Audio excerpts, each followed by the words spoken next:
to show you how to write on Seaglass. And the Seaglass that I get comes in a variety of colors. There's a teal one, clear, gray.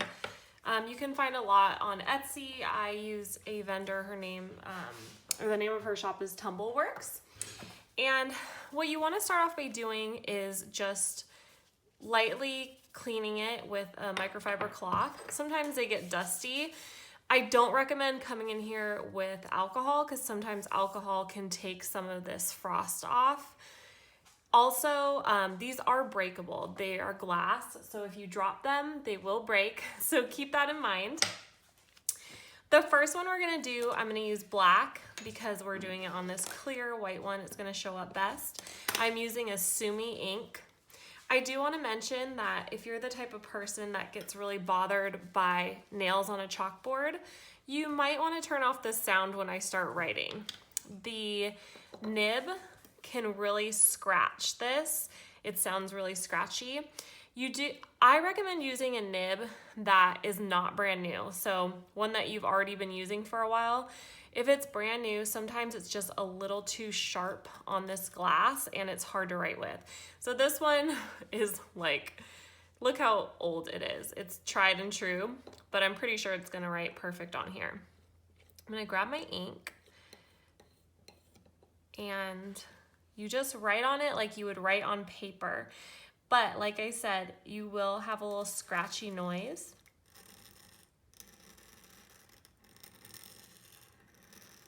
And it's best to go slow. You don't want to go too fast because it's scratching as you go. Another thing you can do is lift up between letters. Sometimes that's helpful. But that's what I do. And then once this dries, see, this kind of got pulled up right here, but you just have to be really, really careful. Once it dries, for the Sumi ink, it's not permanent. You could use like a permanent black, such as Ziller. But if you don't use that and you want to use this ink, I recommend just doing a spray paint sealer, but make sure that the spray paint sealer doesn't have any sheen to it. Otherwise, you're going to end up with shiny Seaglass, and Seaglass is not shiny. So get a matte finish, or you could even do a frosted finish. Just make sure it's not too frosted, like test it out on something first.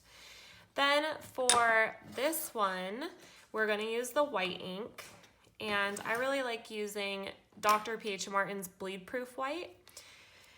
And I pull it right out of here, but what happens with this is you need to mix in some water. This one I've already been using recently. I like to pour the water right in there.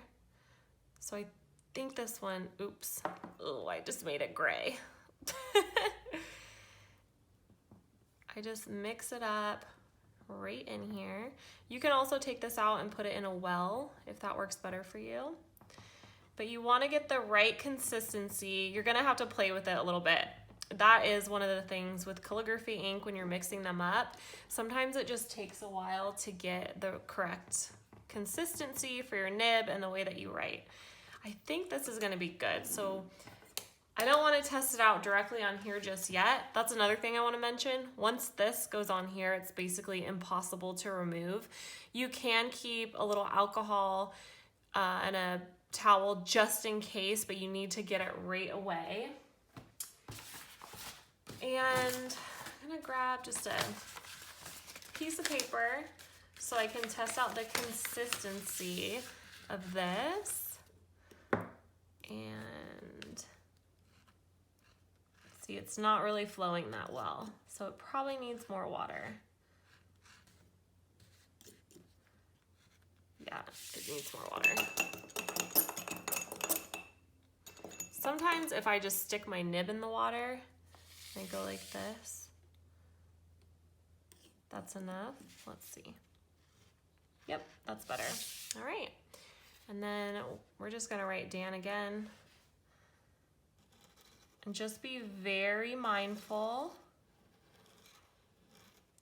of any blobs. So if you see a lot of ink kind of pooling on here, be careful because it's gonna come out on your Seaglass.